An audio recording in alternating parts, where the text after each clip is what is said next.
साधन भजन नहीं किया, वो तो घर बैठे बैठे किया था।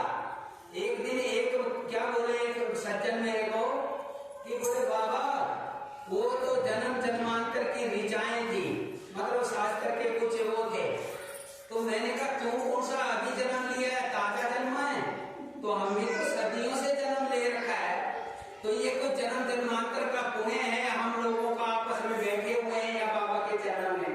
तो ऐसा कभी भी नहीं हो, तो कोई भी थोड़ा सा उनका रास्ता अपनाएगा, विश्वास करेगा, तो इतने से काम बन जाएगा।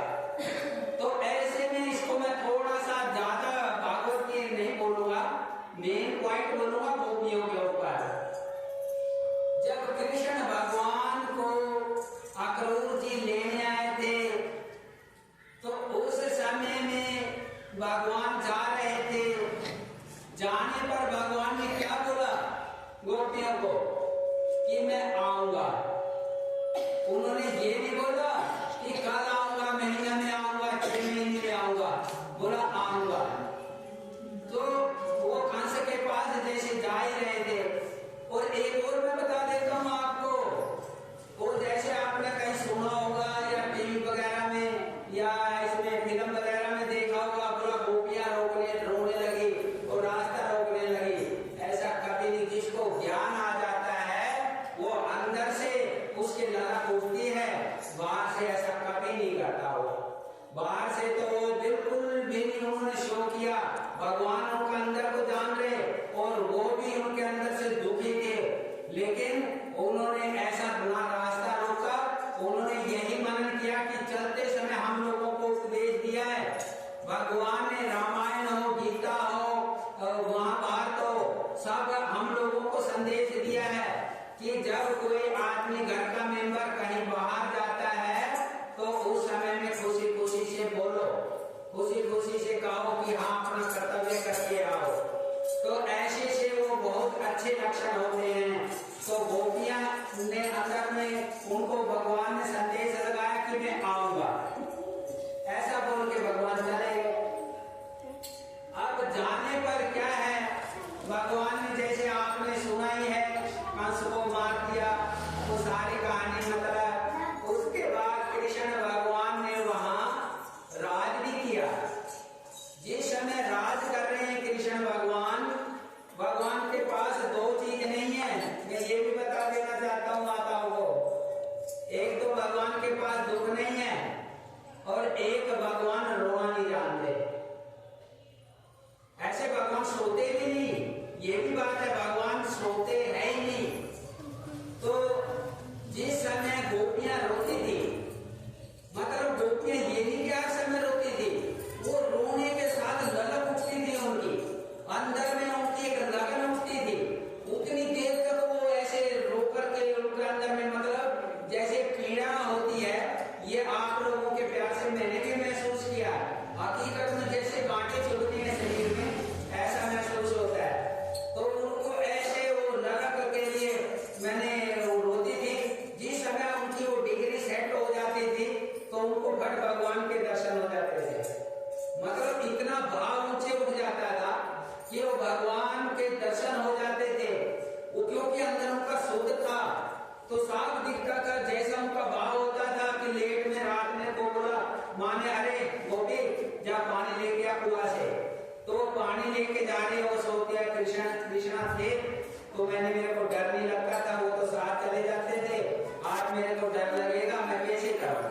तो जब उनको वहां पास जाते डर लगने लगता कि कहना तुम ही मेरे रक्षक हो, तुम्हारे बिना हमारा कोई सहारा नहीं। तो ऐसे ऐसे अंदर में विचार करते करते तो कहना आ जाते थे। देखिए मैं ये भी बता देना चाहता हूँ मेरी माताओं बहनों, मैंने आजकल लोग क्या है तरह करते हैं, किसने देखा भगवान, कहाँ है भगवान?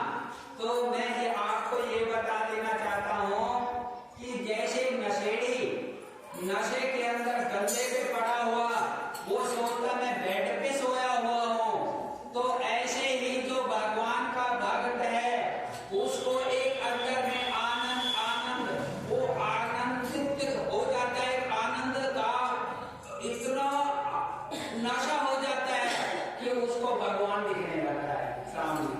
वो है तो आत्मा ही परमात्मा है, लेकिन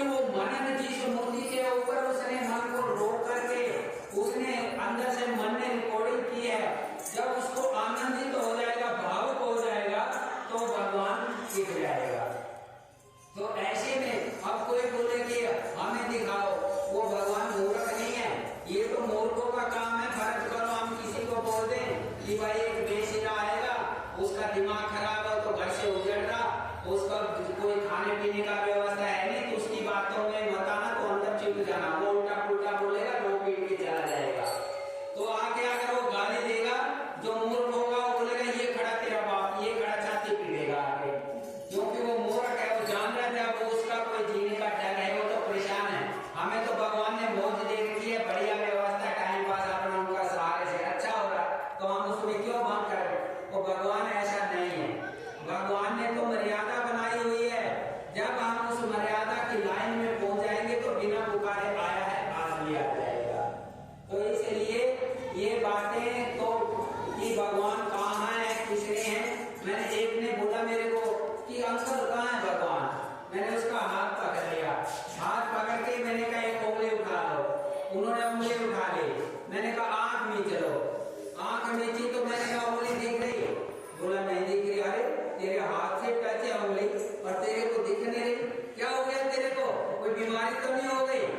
तो मैंने पूरा आंख मीच ली, इसलिए तो भगवान की तरफ से भी हमने आंख मीच रखी है, इसलिए नहीं दिखता, क्योंकि उसमें देखने के लिए दिव्य दृष्टि मैंने व्यवहार से चलो, व्यवहार से खाओ, व्यवहार से पियो, व्यवहार से सो, मर्यादा पुरुषोत्तम मर्यादा श्याम बाबा की। तो ऐसे के अंदर माताओं जब गोपी रोती थी तो भगवान रोते थे नहीं, भगवान को रोना नहीं आता। अब कई बार क्या था, भगवान रोते और तो उनके मंदिर के शिष्य थे, शिष्य तो नहीं थे मतलब भगत थे, तो जब भी उतो को एक दो बार ऐसा आभास हुआ कि जब वो